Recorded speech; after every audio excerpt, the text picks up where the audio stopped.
വളരെ ഈസി ആയിട്ട് കൃഷി ചെയ്യാൻ പറ്റുന്ന ഒരു കിഴങ്ങ് വർഗ്ഗ വിളയാണ് കേട്ടോ മരച്ചീനി. നല്ല ചൂടും സൂര്യപ്രകാശവും ഇതിൻ്റെ വളർച്ചയ്ക്ക് അത്യാവശ്യമാണ്. വെള്ളം കെട്ടി നിൽക്കുന്ന സ്ഥലം ഇതിന് പറ്റുകയും ചെയ്യില്ല. ടെറസിലാണെങ്കിൽ ചാക്കിൽ വേണമെങ്കിൽ നമുക്ക് മരച്ചീനി കൃഷി ചെയ്യാൻ പറ്റും. അത്യുൽപാദന ശേഷിയുള്ള ഇനങ്ങൾ കൃഷി ചെയ്യാൻ പ്രത്യേകം ശ്രദ്ധിക്കണം. നമ്മുടെ CTCRI ശ്രീകാര്യത്ത് പുറത്തിറക്കിയിട്ടുള്ള പുതിയ ഇനങ്ങൾ ശ്രീ അന്നം, ശ്രീ മന്ന തുടങ്ങിയ ഇനങ്ങൾ കിട്ടുകയാണെങ്കിൽ വളരെ നല്ലത്. കാരണം എന്താണെന്നറിയോ, വളരെ കുറച്ച് ഇൻപുട്ടേ ആവശ്യമുള്ളൂ, പക്ഷെ നല്ലവണ്ണം ഈൽഡ് തരുന്ന ഇനങ്ങളാണ് ഇത് രണ്ടും. ശ്രീ അന്നത്തിൻ്റെ കിഴങ്ങാണെങ്കിൽ ഓറഞ്ച് നിറത്തിലാണ്, അതുകൊണ്ട് തന്നെ കരോട്ടിൻ കണ്ടന്റ് വളരെ കൂടുതലുമാണ്. നടുന്ന സമയത്ത് 90 സെന്റിമീറ്റർ അകലം കൊടുക്കാൻ പ്രത്യേകം ശ്രദ്ധിക്കണം, ഇല്ലെങ്കിൽ അവിടെ സൂര്യപ്രകാശനമായിട്ടുള്ള ഒരു അടി നടക്കും.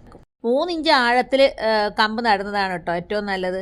മൊസൈക്ക് രോഗം കോമൺ ആയിട്ട് കാണുന്നത് കൊണ്ട് തന്നെ മൊസൈക്ക് റെസിസ്റ്റന്റ് ആയിട്ടുള്ള ഇനങ്ങൾ നടാനും അല്ലെങ്കിൽ മൊസൈക്ക് ഇല്ലാത്ത തണ്ടുകൾ നടാനും പ്രത്യേകം ശ്രദ്ധിക്കണം.